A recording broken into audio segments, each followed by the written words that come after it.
Good morning, सभी को नमस्कार। मैं शुभकरण, सहायक आचार्य EFM Shri Radheshyam R Murarka government PG college Jhunjhunu. आज हम बीकॉम पार्ट प्रथम वर्ष के विद्यार्थियों के लिए EFM paper second Indian banking financial system भारतीय बैंकिंग एवं वित्तीय व्यवस्था बुक की शुरुआत करने से पहले आपको एक छोटे से मैसेज के साथ शुरुआत करेंगे, क्योंकि ये अपना EFM सेकंड बीकॉम फर्स्ट का प्रथम वीडियो है जो कि बैंक से संबंधित है। बैंक क्या है और बैंक के क्या क्या कार्य हैं उसका अध्ययन करेंगे। उससे पहले आपको एक छोटा सा आत्मबल प्रदान करने वाला मैसेज देना चाहेंगे। अपनी ज़मीन अपना आसमान पैदा करो, अपने कर्मों से नया इतिहास पैदा करो, मांगने से मंजिल नहीं मिलती। प्रिय विद्यार्थियों, अपने हर कर्म में विश्वास पैदा करो। तो आज हम अध्ययन करेंगे बैंक क्या है, बैंक की क्या क्या परिभाषाएं हैं और बैंक के क्या क्या कार्य हैं जो कि आपके दैनिक जीवन में आने वाली बहुत ही महत्वपूर्ण हैं, जो आपके प्रतियोगी परीक्षाओं में भी इससे संबंधित प्रश्न अधिकतर पूछते हैं, जो कि आपके लिए बहुत ही उपयोगी सिद्ध होंगे। तो आप ये वीडियो ध्यान से देखिए और इनके जो मेन कंटेंट हैं उनको नोट भी करते जाइए। तो आज अध्ययन करेंगे BCom part first EFM paper second भारतीय बैंकिंग एवं वित्तीय व्यवस्था इंडियन बैंकिंग फाइनेंशियल सिस्टम भारतीय बैंकिंग एवं वित्तीय व्यवस्था।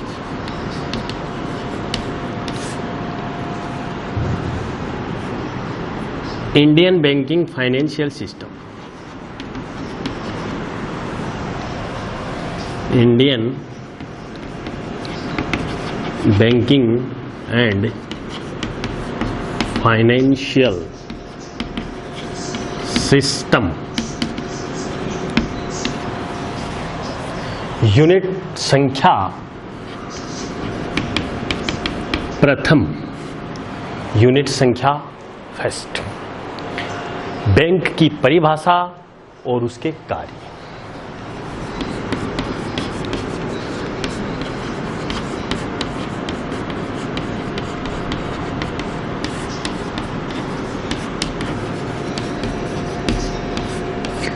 Definition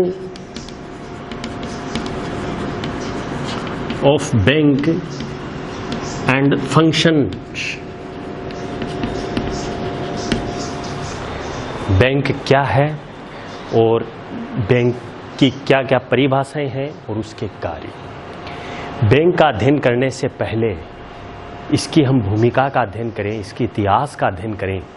तो सर्वप्रथम हम बात करें इसके इतिहास की, क्योंकि आपके एग्ज़ाम की दृष्टि से बहुत ही इम्पोर्टेंट चैप्टर है ये। यूनिट संख्या प्रथम में प्रश्न आपके एग्ज़ाम में आता है कि बैंक से क्या तात्पर्य है, बैंक के प्रमुख कार्यों का वर्णन कीजिए। बैंक किसे कहते हैं, आधुनिक बैंक के कार्यों को समझाइए, या एक विकासशील बैंक के क्या क्या कार्य हैं उनका वर्णन कीजिए। बात एक ही है, ये आपके 20 मार्क्स का क्वेश्चन आपके विश्वविद्यालयों की परीक्षाओं में अधिकतर इसको पूछते हैं, तो आपके यूनिट फर्स्ट में बहुत ही उपयोगी है।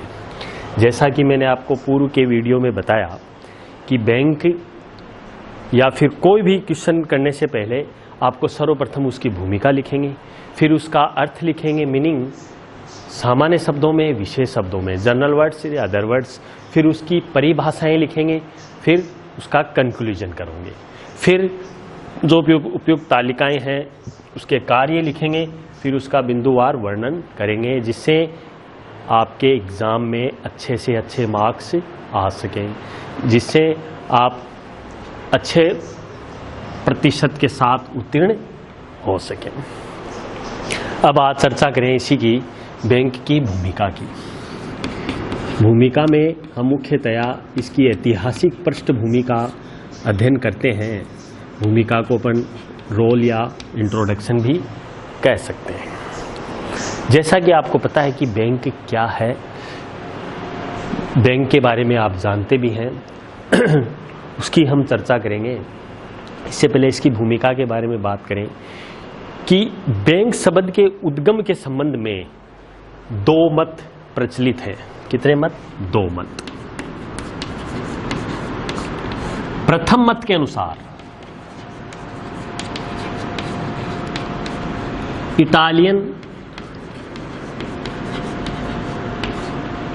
इटालियन में बैंक शब्द BA बैंकों से बना है, जिसका तात्पर्य है संयुक्त स्कंध से।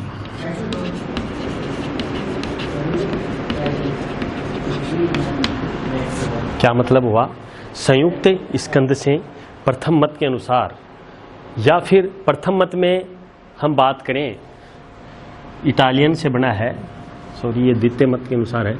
प्रथम मत में इटालियन भाषा बैंकों से इसकी उत्पत्ति हुई है, जिसका मतलब हुआ बेंचों पे रख के मुद्रा का या मुद्रा को बदलना, मुद्रा का परिवर्तन या मुद्रा को बदलना। कहां पर? बेंचों पे रखकर। दूसरे मत के अनुसार, द्वितीय मत की हम बात करें तो द्वितीय मत में बैंकों का अर्थ जर्मनी भाषा या जर्मन में जर्मन भाषा से बना है, जिसका मतलब होता है बैंक, जिसका तात्पर्य है संयुक्त स्कंध कोश।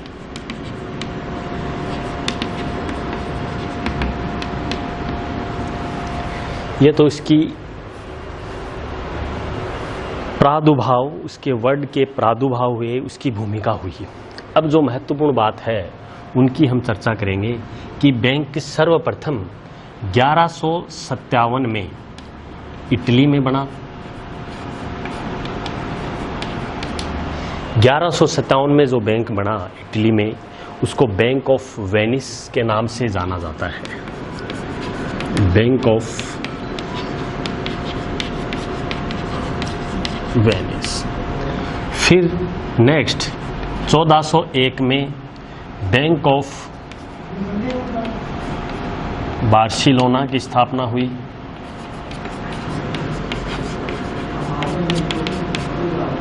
कौन सा? Bank of Barcelona. फिर 1407 में bank of Geneva, bank of Geneva का स्थापना हुई। फिर इसी क्रम में 1609 में हॉलैंड में बैंक ऑफ एम्स्टर्डम,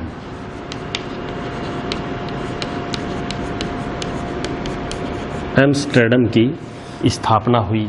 इसी प्रकार इसी क्रम में 1694 में बैंक ऑफ इंग्लैंड की स्थापना हुई।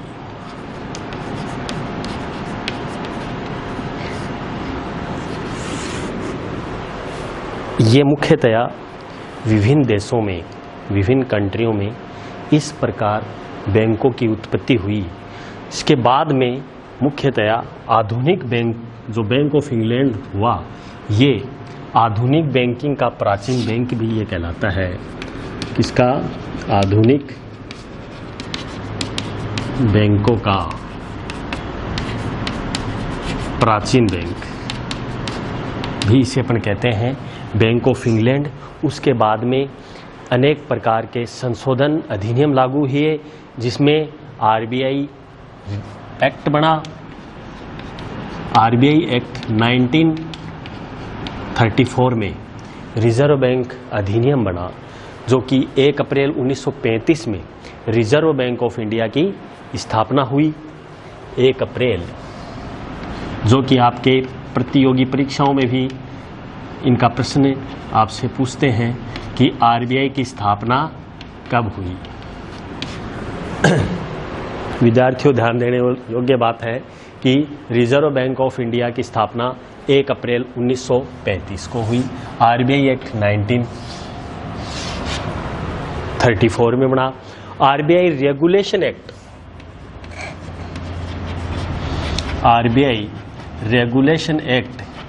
1949 में इसकी स्थापना हुई। धीरे धीरे बैंकों की, कॉमर्शियल बैंकों की हुई। कॉमर्शियल बैंक भी मिलके बने। आगे की इनके वीडियो लेक्चर में हम पढ़ेंगे कॉमर्शियल बैंकों के बारे में।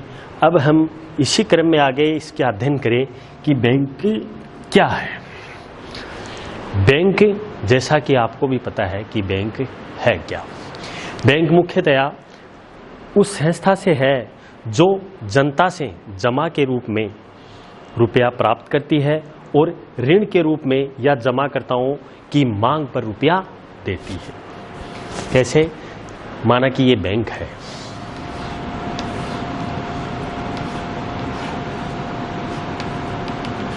क्या है? बैंक है। बैंक में जनता क्या करती है? रुपए क्या करती है? डिपॉजिट करवाती है। आवश्यकता पड़ने पर उसी जनता को रुपए क्या करती है? उपलब्ध करवाती है, या फिर ऋण के माध्यम से या जमाकर्ताओं की पूंजी के आधार पे किसी व्यक्ति विशेष या फिर जमाकर्ताओं को रुपया उपलब्ध करवाती है। बैंक कहलाती है। दूसरे शब्दों में बात करें कि बैंक वह संस्था है जो द्रव्य में व्यवसाय करती है। किसमें? द्रव्य, लिक्विड में। लिक्विड व्यवसाय करती है। एक ऐसा प्रतिष्ठान है, ऐसा इंस्टीट्यूट है जहां धन का जमा, संरक्षण तथा निर्गमन होता है और ऋण एवं कटौती की सुविधाएं प्रदान की जाती है और एक स्थान से दूसरे स्थान तक रुपये भेजने की व्यवस्था या रुपये भेजने का व्यवसाय भी करती है। बैंक कहलाती है। तो आपके क्लियर हो गया कि बैंक क्या है। जनता से क्या करती है? रुपये कलेक्शन करती है और आवश्यकता पड़ने पर लोन के माध्यम से रुपया उधार में देती है। बैंक कहलाती है। फिर बात करेंगे हम परिभाषाओं की। विभिन्न अर्थशास्त्रियों ने अलग अलग परिभाषाएं दी हैं। जैसे प्रथम परिभाषा है वेबस्टर शब्दकोश के अनुसार। वेबस्टर शब्दकोश एक डिक्शनरी है, उसमें दे रखा है कि बैंक वह संस्था है जो मुद्रा में व्यवसाय करती है और एक ऐसा प्रतिष्ठान है जहां धन का जमा, संग्रहण तथा निर्गमन होता है, जहां ऋण देने की कटौती सुविधाएं प्रदान की जाती है और एक स्थान से दूसरे स्थान पर धनराशि भेजने की व्यवस्था की जाती है। बैंक कहलाती है, जैसा कि आपको मैंने बताया अभी। आगे इसी क्रम में अर्थशास्त्रियों में क्राउथर के अनुसार कि क्राउथर कहते हैं बैंक अपने व अन्य लोगों के ऋणों का व्यवसाय भी है, जो बैंक कहलाती है। तीसरा बात करें भारतीय बैंकिंग नियमन अधिनियम 1949। बैंकिंग नियमन अधिनियम 1949 के अनुसार बैंक वह है जो मुख्यतया अन्य लोगों के ऋणों का व्यवसाय है या बैंकर अपने व अन्य लोगों के ऋणों का व्यवसाय होता है, बैंक कहलाता है। ये क्राउथर कहते हैं। और जबकि बैंकिंग रेगुलेशन एक्ट कहती है कि बैंकिंग कंपनी वह कंपनी है जो किसका व्यवसाय करे? बैंकिंग का व्यवसाय करे।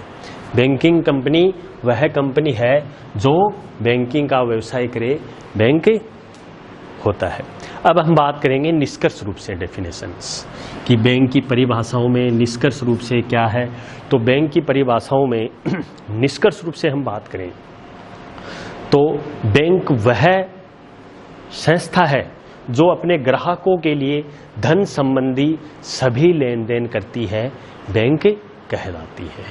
तो आप निष्कर्ष रूप से पढ़े कि बैंक वह है जो जनता के रूप से जमाए स्वीकार के पैसा लेती है और आवश्यकता पड़ने पर उनको उपलब्ध धनराशि उपलब्ध करवाती है। अब आगे हम इसी क्रम में पढ़ेंगे बैंक के कार्य। बैंक के कार्यों को मुख्यतया विभिन्न भागों में बांटा गया है जो इस प्रकार है। बैंक के मुख्यतया विभिन्न कार्य हैं जो कि इस प्रकार है, जो कि आपको एक टेबल के माध्यम से पढ़ाएंगे, बहुत ही उपयोगी इंपॉर्टेंट है। इसी से संबंधित प्रश्न ही आपके एग्जाम में आता है कि बैंक के क्या कार्य हैं, फंक्शन ऑफ बैंक, आधुनिक बैंकों के कार्य। आधुनिक बैंकों के कार्य, इन कार्यों को हम बिल्कुल संक्षेप में पढ़ेंगे, बाकी आपको नोट्स के माध्यम से आपको उपलब्ध करवा देंगे। तो मॉडर्न या फंक्शन ऑफ मॉडर्न बैंक, आधुनिक बैंक के कार्य। आधुनिक बैंकों को कार्यों को मुख्यतया 5 भागों में बांटा गया है। कितने भागों में? 5 भागों में, जो कि आपको एक पॉइंट्स के माध्यम से समझाएंगे। पहला है प्राइमरी फंक्शन, प्राथमिक कार्य। दूसरा है अभिकर्ता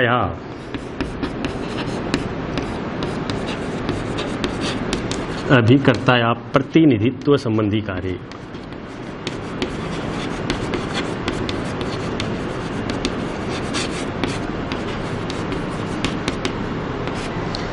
तीसरा है सामान्य उपयोगी कार्य।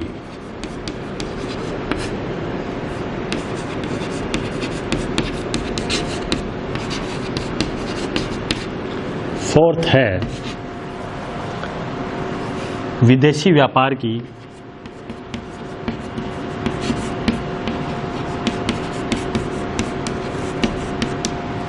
वित्तीय एवं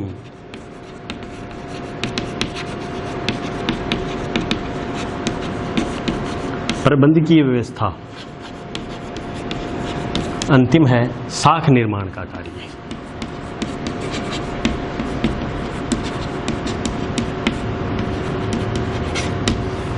साख निर्माण का कार्य। पहला, जैसे मैंने आपको बताया, प्राथमिक कार्य में 2 प्रकार के कार्य हैं। एक तो है जमाएं स्वीकार करना,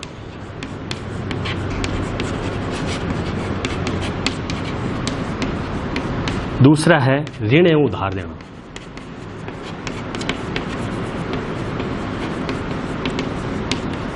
जमाएं स्वीकार करने का कार्य, पहला प्राथमिक कार्य का अपने अध्ययन करें संक्षेप रूप में। जमा स्वीकार करने के लिए विभिन्न खातों के माध्यम से हम जमा स्वीकार करते हैं, जिसमें पहला है स्थायी जमा खाता, जो कि 6 माह से लेकर के 10 वर्ष तक के लिए ये अकाउंट खोला जाता है। इसमें ब्याज दर बहुत अधिक होती है। आने वाले 5-10 साल में रकम अपनी एक अच्छी रकम अपने को मिल जाती है। जो जमा अपन जब करते हैं तो निर्धारित ब्याज के अनुसार उसका भुगतान कर दिया जाता है। दूसरा है चालू खाता। चालू खाता बड़े बड़े व्यापारी उद्योग जो धंधे हैं वो खोलते हैं, उनको अधिविकर्ष की सुविधा दी जाती है करंट अकाउंट पे, जबकि इसमें मुख्यतया ब्याज रेट बहुत ही कम होती है। वो चालू खाता होता है। तीसरे खाते की बात करें, बचत खाता, जो सामान्य उपयोगी खाते, जो बचत खाता है, जो अपना सेविंग अकाउंट जो वो है, जिसमें मुख्यतया सामान्य वर्ग के व्यक्ति ये खाता खोलते हैं, जिसमें चेकबुक की सुविधा दी जाती है और एटीएम की सुविधा दी जाती है। इसमें मुख्यतः 1 वर्ष में या 1 माह में अधिक लेन देन वो नहीं कर सकता, 50 की उसमें लिमिट है। आगे है गृह बचत खाता, अनिश्चितकालीन जमा खाता, अन्य जमा, आवर्ती जमा खाता और प्रतिदिन बचत योजना, निवृत्ति योजना, ये खाते हैं जो कि मुख्यतः। तो इसमें मुख्यतः 3 प्रकार के खाते महत्वपूर्ण हैं: चालू खाता, बचत खाता और स्थायी जमा खाता। अब आती है उधार व ऋण देना। उधार व ऋण देना में एक तो नकद साख की सुविधाएं उपलब्ध की जाती है। नकद साख व्यक्ति की गुडविल के आधार पर उपलब्ध करवाती है बैंक। दूसरा है ऋण एवं अग्रिम। ऋण एवं अग्रिम की सुविधा भी उपलब्ध करवाती है। ये भी एक ऋण अग्रिम की सुविधा भी उसकी साख व गुडविल पे आधार पे उपलब्ध करवा जाती है। ओवरड्राफ्ट, अधिविकर्ष की सुविधा भी दी जाती है। तो ये ऋण उधार देना में है। अधिविकर्ष के बाद में विनिमय बिलों की कटौती भी सम्मिलित है। तो ये तो अपने प्राथमिक कार्य हो गए। दूसरे अभिकर्ता एवं प्रतिनिधित्व संबंधी कार्य, चेक से संबंधित जो भी कार्य है एक एजेंट के माध्यम से किए जाते हैं, वो अभिकर्ता संबंधी कार्य होते हैं। जैसे चेक विनिमय बिलों का भुगतान करना, उनका संग्रहण करना, ग्राहकों के लिए प्राप्त करना, ग्राहकों को भुगतान करना, धन का स्थानांतरण करना, अंशों प्रतिभूतियों क्रय विक्रय करना, अभिरोपण करना, अन्य प्रतिनिधित्व संबंधी कार्य करना, तीसरे हम बात करेंगे सामान्य उपयोगी कार्य की। सामान्य उपयोगी कार्य में अधिविकर्ष या धन व संपत्तियों की सुरक्षा करना, यात्री चेक व साख पत्रों का व्यवस्था करना, आर्थिक स्थिति की सूचना, वित्तीय सलाहकार और सूचनाएं प्रकाशित करना, विनिमय बिलों को स्वीकार करना और ऋण पत्रों की व्यक्तिगत साख, ये इसमें सामान्य यूटिलिटी संबंधी कार्य हैं, जिसमें अंश बाजार, शेयर बाजार से सम्मिलित है, विदेशी विनियोग से संबंधित है। आगे इसी क्रम में हम बात करेंगे विदेशी व्यापार की वित्तीय और प्रबंधकीय व्यवस्था कार्य करता है। एक देश से दूसरे देश में जब हम आयात निर्यात करते हैं तो हमें पूंजी की आवश्यकता होती है, तो उसका किस प्रकार से वित्तीय प्रबंध या किस प्रकार से मैनेजमेंट करना है, तो वो विदेशी व्यापार वित्तीय प्रबंध व्यवस्था में आता है। ये किसी बैंक के माध्यम से किया जाता है, क्योंकि व्यापारिक बैंकों के माध्यम से विभिन्न प्रकार के व्यापारिक बिलों का इनमें क्रियान्वयन होता है। लास्ट है साख निर्माण का कार्य। साख निर्माण का कार्य होता है कि बैंक क्या करती है, कुल जमाओं में से कुछ प्रतिशत अपने पास रख लेती है, बाकी का लोन दे देती है। जैसे 100 रुपये है, 100 रुपये में 10% नकद के रूप में रहती है, 90% का लोन देती है, तो वो साख निर्माण का कार्य होता है। तो इस प्रकार से व्यापारिक बैंक केंद्रीय बैंक की नीति के अनुसार साख निर्माण का कार्य बहुत ही महत्वपूर्ण कार्य है। इन बैंकों में जनता द्वारा उधार उपलब्ध करवाते हैं, जिसमें एक सूत्र के माध्यम से इसको ज्ञात करते हैं कि कुल निक्षेप कितना है, कुल डिपॉजिट्स जिसे बोलते हैं टोटल डिपॉजिट टीडी, कुल निक्षेप माइनस प्रारंभिक निक्षेप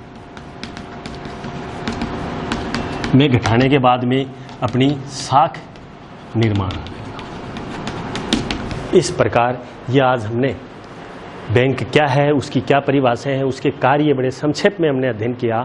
आगे हम इसी क्रम में अगले वीडियो में एक विकासशील अर्थव्यवस्था के बैंकों की क्या भूमिका है, क्या उसका महत्व, उसका अध्ययन करेंगे। बहुत बहुत धन्यवाद। Thank you very much.